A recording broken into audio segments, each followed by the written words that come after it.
नीतीश कुमार वाह, क्योंकि अभी नीतीश कुमार के सर पे जो सफेद टोपी आप देख रहे हैं, यूं तो ये पहली बार नहीं है, हमेशा दिख जाती है। मगर आज की तारीख में यही टोपी सवाल पूछ रही है कि हे नीतीश कुमार, ये टोपी अपने सिर पे लगा रहे हैं या देश के करोड़ों मुसलमानों को ये टोपी दिखाकर टोपी पहना रहे हैं? वीडियो को आखिर तक देखिएगा, आप स्वयं से ही ये सवाल पूछने लग जाएंगे, मजबूर हो जाएंगे कि इस देश के नेता, इस देश की जनता को किस दर्जे का मूढ़ समझते हैं, और क्या सच में इस देश की जनता वही है जो नेता समझते हैं? नीतीश कुमार के आसपास जो मुसलमान मुस्कुराते हुए, दांत चियारते हुए नजर आ रहे हैं, इनको लेकर भी कुछ विशेष सवाल होंगे, बातें होंगी, एकदम टकटकी लगाकर सुनिएगा। नीतीश कुमार की सत्ता में ही दबंगों ने दलित बस्ती के 80 घरों को आग लगा दी है। और फिर से सुन लीजिए, 1 2 4 नहीं बल्कि 80 घरों को आग के हवाले कर दिया गया है। यानी 80 से अधिक परिवार कुछ ही घंटे में बेघर हो गए, अब उनके सर पर छत नहीं बची है। पूरी घटना पर बेहद आसान भाषा में चर्चा करेंगे। इसके साथ ही बात होगी कि कैसे दलित बस्ती को जलाने के मामले पर बिहार में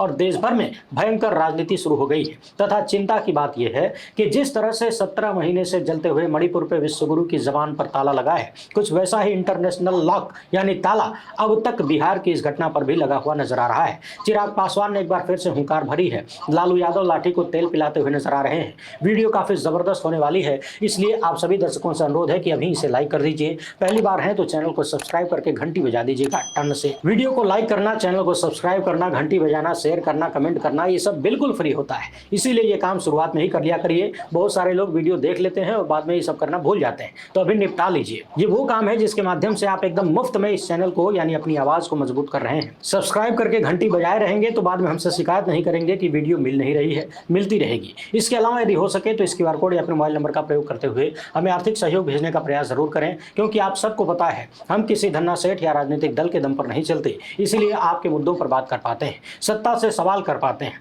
वैसे आज की वीडियो शुरू करने से पहले एक दुखद खबर ये देना चाहूंगा कि YouTube के एक जाने माने पत्रकार संभवतः पलटी मार चुके हैं, यानी सेठ की तरफ हो चुके हैं। चर्चा हो रही है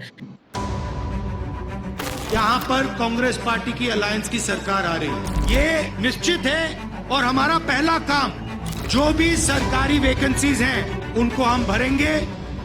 हमारा लक्ष्य होगा कि हम सबको लेकर एक साथ मिलकर जम्मू कश्मीर की सरकार चलाएं, सबकी रिस्पेक्ट हो। आज बदलेगा हालात कि मोटे पेट वाले सेठों के हाथों बिक चुके हैं।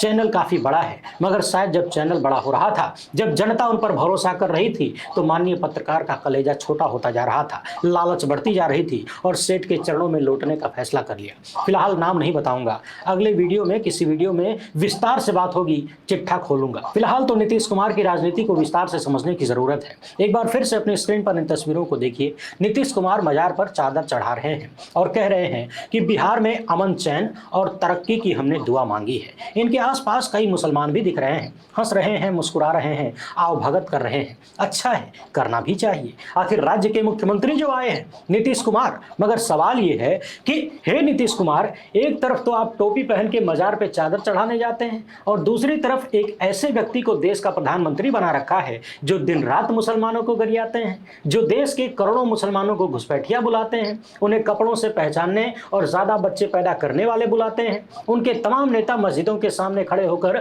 मुसलमानों को मां बहन की गंदी गंदी गालियां देते हैं। अभी हाल ही में भाजपा का एक विधायक मस्जिदों में घुसकर मारने का ऐलान कर रहा था। संभवतः महाराष्ट्र का भाजपा विधायक है, टी राजा को तो आप जानते ही हैं। उस आदमी की रोम रोम में नफरत बसा है। और भाजपाई तमाम मुख्यमंत्रियों को याद कर लीजिए, आपको एक भी ऐसा मुख्यमंत्री नहीं मिलेगा जो जनता की बात करता हो। ऐसे छोटे छोटे लोगों की बात ही क्या करें, जब पार्टी का सबसे बड़ा नेता ही भारत के मुसलमानों से एड़ी से लेकर चोटी तक नफरत से भरा हो। आप सोच रहे होंगे कि मैं भारत के मुसलमानों से क्यों कह रहा हूं, तो मामला यह है कि प्रधानमंत्री मोदी जब मुस्लिम देशों में जाते हैं तो वहां मस्जिदों में घूम लेते हैं, मुसलमानों के साथ फोटो खिंचवा लेते हैं, गले लग लेते हैं, हाथ मिला लेते हैं, गलबहियां कर लेते हैं, मगर भारत में आते ही मुसलमानों को गरियाने लगते हैं। अब प्रधानमंत्री से तो किसी को कोई उम्मीद बची नहीं है, जिसकी पार्टी का IT सेल, जिसका पाला हुआ पूरा का पूरा गोदी मीडिया और उसके सैकड़ों हजारों लपड़ झंडिस दिन रात मुसलमानों को आतंकी बुलाते हों, उन्हें उन्हें गालियां देते हों, उनके खिलाफ जहर उगलते हों, जिनकी 24 घंटे की ड्यूटी ही यही हो कि देश में आग लगाओ,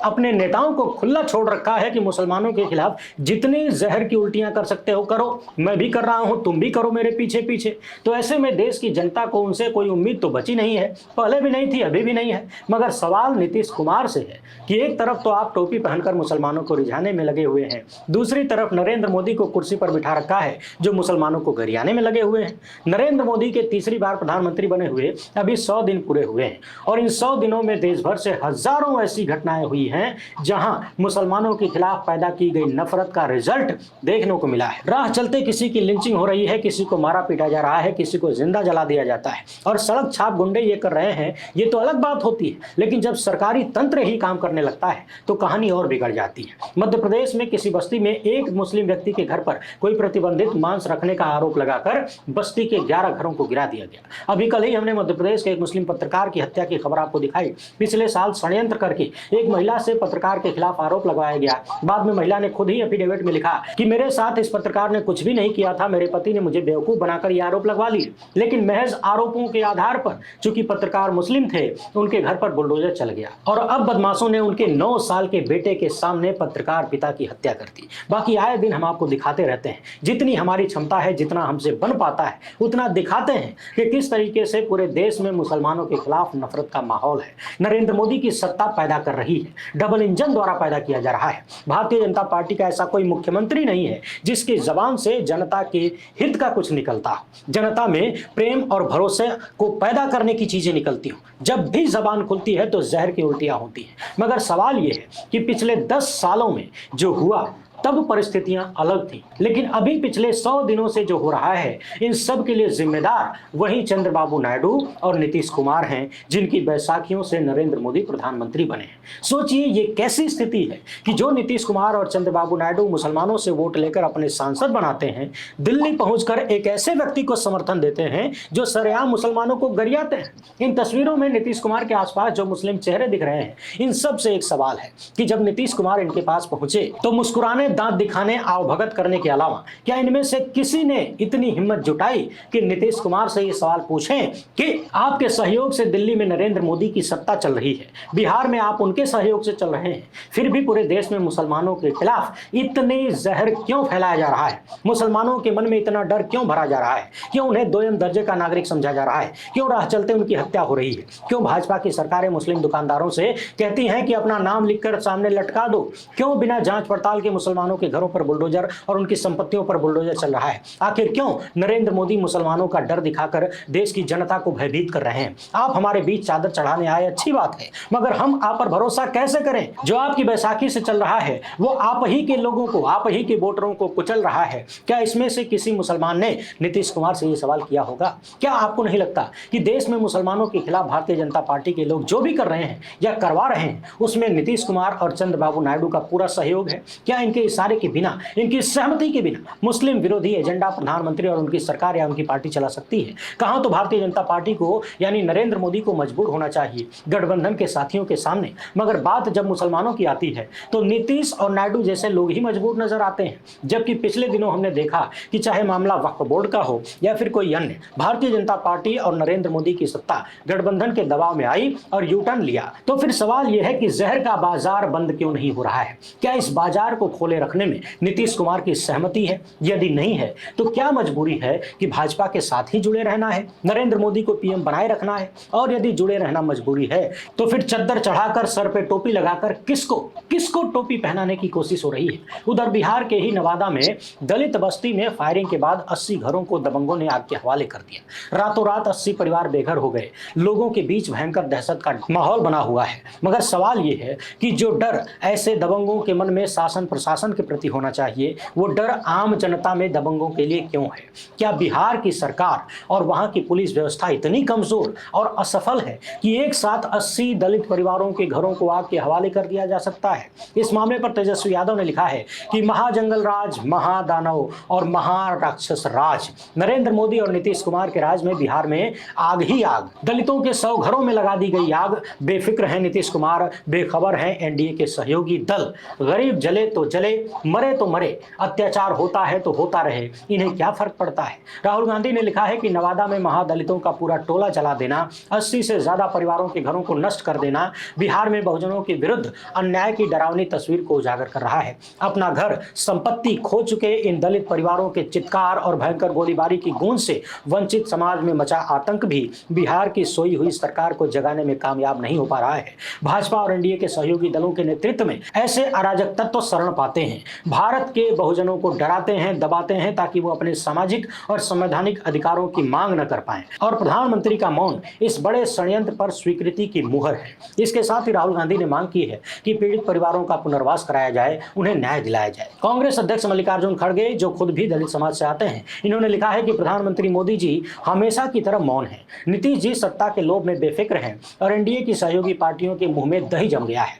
असल जंगल राज का प्रमाण यही है कि करीब 100 दलित घरों में आग लगा दी गई। इस मामले पर प्रियंका गांधी ने भी ट्वीट किया है और न्याय दिलाने की मांग की है, मगर नीतीश कुमार के ट्विटर हैंडल पर इससे संबंधित कोई बात नजर नहीं आई। और सिर्फ नीतीश कुमार ही नहीं, बल्कि नरेंद्र मोदी नाम से जो ट्विटर हैंडल है उस पर भी ये वीडियो शूट होने तक कोई ट्वीट नजर नहीं आया। सोचिए, जो प्रधानमंत्री छोटी छोटी घटनाओं पर भी ट्वीट करते रहते हैं, उनके लिए 80 से अधिक दलितों के घरों में आग लगाना शायद कोई मायने नहीं रखता क्या?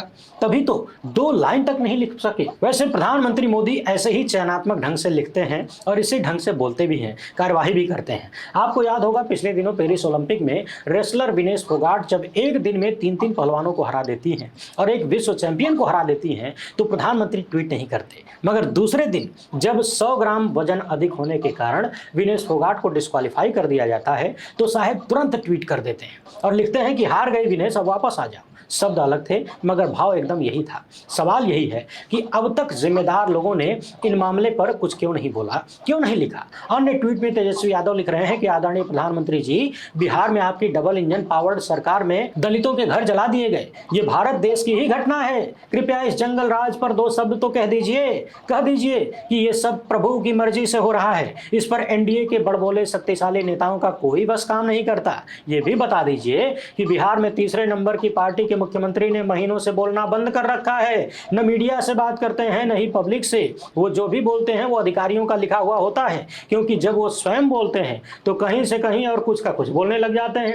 शायद इसीलिए उनके बोलने पर पाबंदी लगा दी गई है। एनडीए को बिहार की नहीं बल्कि अपराधियों की चिंता है। उधर सांसद चिराग पासवान ने इस मामले पर ट्वीट किया है और लिखा है कि यह शर्मनाक तथा निंदनीय है। मुख्यमंत्री से मांग करता हूं कि जल्द से जल्द दोषियों पर कार्रवाई हो, पीड़ितों को आर्थिक मदद मिले, इस मामले की न्यायिक जांच भी हो ताकि भविष्य में ऐसी कोई घटना न हो। बताया जा रहा है कि जमीन विवाद को लेकर यह सब कुछ हुआ। महादलित परिवार के लोग यहाँ 20 साल से रह रहे हैं। ये जमीन बिहार सरकार की है और एक ही समुदाय के लोगों ने एक दूसरे के साथ ऐसा किया है। दैनिक भास्कर की खबर की स्क्रीनशॉट हमने बारी बारी से दिखाया है, आप चाहें तो वीडियो को पॉज करके पढ़ सकते हैं। जरा केंद्रीय मंत्री जीतन राम मांझी की बात भी देख लीजिए। इनका कहना है, ये अलगे धारा में चल रहे हैं, इनका कहना है कि यादव समाज के लोगों ने मुसहर जाति के लोगों को आगे करके इस घटना को अंजाम दिया है। पुलिस ने 12 यादव जाति के लोगों को पकड़ा है। पूरे बिहार में ये लोग जमीन कब्जा करने का अभियान चला रहे हैं। बिहार सरकार को इस पर ध्यान देना चाहिए। इनके इस बयान पर आरजेडी प्रवक्ता का कहना है कि राजनीति करने के लिए जीतन राम मांझी इस तरह के बयान दे रहे हैं, इससे समाज में माहौल खराब हो सकता है।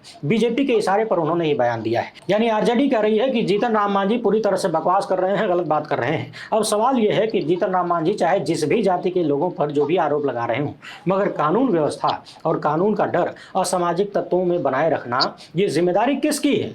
यादव समाज की है, तेजस्वी यादव की है या नीतीश कुमार की है? जाहिर सी बात है जो सत्ता में है उसी की जिम्मेदारी है। जीतन राम मांझी उसी पार्टी से या उसी गठबंधन से हैं जो गठबंधन केंद्र और बिहार की सत्ता में है। तो क्या वो मानते हैं कि बिहार में उनके गठबंधन की सरकार इस कदर फेल है कि किसी भी जाति विशेष के लोग इस तरह से किसी जाति के लोगों को भड़का के पूरे गांव में आग लगवा देते हैं? और क्या जीतन राम मांझी के अनुसार मुसहर समाज के लोग बौद्धिक रूप से इतने कमजोर हैं कि वो किसी के कहने पर 80 घरों में आग लगा देंगे? जीतन राम मांझी को जवाब देते हुए आरजेडी सुप्रीमो लालू यादव ने कहा है कि मांझी लोगों को गुमराह कर रहे हैं। मैं खुद इस मामले को देखूंगा और पूरी जानकारी लूंगा। दिल्ली में लालू यादव ने कहा कि कानून व्यवस्था बिहार में पूरी तरह से खत्म हो चुकी है, नीतीश कुमार फेल हो गए हैं। यानी लालू यादव इस मामले को व्यक्तिगत रूप से देखने का ऐलान कर रहे हैं। अलग अलग पार्टियों के नेता अपने अपने हिसाब से घटना पर बोल रहे हैं, मगर शायद देश के प्रधानमंत्री को और नीतीश कुमार मुख्यमंत्री बिहार को अब तक इस मामले में उनका हिसाब समझ नहीं आया कि क्या बोलें और क्या लिखें। सवाल ये है कि क्या जबान पर ताला लगा लेना या जवाबदेही से बचने की कोशिश करना समस्या का हल हो सकता है? आखिर भाजपा शासित कोई भी राज्य कानून व्यवस्था को लेकर मॉडल स्टेट क्यों नहीं बन पाता? यहां मैं बिल्कुल नहीं कह रहा हूं कि जिन राज्यों में भाजपा की सरकार नहीं है, दूसरी पार्टियों की सरकार है, वहां कानून व्यवस्था बहुत दुरुस्त है, मगर तुलनात्मक रूप से इतनी खराब भी नहीं दिखती जितना बीजेपी शासित राज्यों में है। एक बात यह भी है कि अन्य पार्टियों की सरकारों में यदि कोई छोटी सी भी घटना हो जाए तो देश का मीडिया और पूरा तंत्र उस घटना को महीनों तक चर्चा में बनाए रखता है। शायद इसलिए भी विपक्षी सरकारें चौकन्नी रहती हैं और भारतीय जनता पार्टी की सरकारों को, उनके नेताओं को, उनके मुख्यमंत्रियों को यह भरोसा है कि गोदी मीडिया तो हमारे जेबे में है, साहिबे पाल के रखे हैं, आईटी सेल हमारे जूतों में पड़ा हुआ है, तो फिर कानून व्यवस्था दुरुस्त करने की जरूरत क्या है? दलितों, मुसलमानों, महिलाओं पर अत्याचार होता है तो होने दो, महिलाओं की अस्मत लुटती है तो लुटने दो, हम लूटने वालों को बचा लेंगे, चर्चा भी नहीं होने देंगे, और कहीं कोई चर्चा होने भी लगी तो हम ध्यान भटकाने के लिए नया सिगुफा छोड़ देंगे। आखिर इस मामले में हम विश्व गुरु ही नहीं बल्कि ध्यान भटकाने में ब्रह्मांड गुरु हैं। बाकी नीतीश कुमार की इन तस्वीरों पर आप क्या राय रखते हैं कमेंट बॉक्स में जरूर लिखिएगा और इस वीडियो को इतना शेयर करिए कि ऐसे लोगों तक कम से कम पहुंचे, कम से कम इनके लोगों तक तो पहुंचे ही जो अपने सिर पर टोपी लगाकर करोड़ों भारतीयों को टोपी पहनाने की कोशिश करते हैं। पहली बार है तो चैनल को सब्सक्राइब जरूर करिएगा। हमसे जुड़ने के लिए बहुत बहुत धन्यवाद। जय हिंद।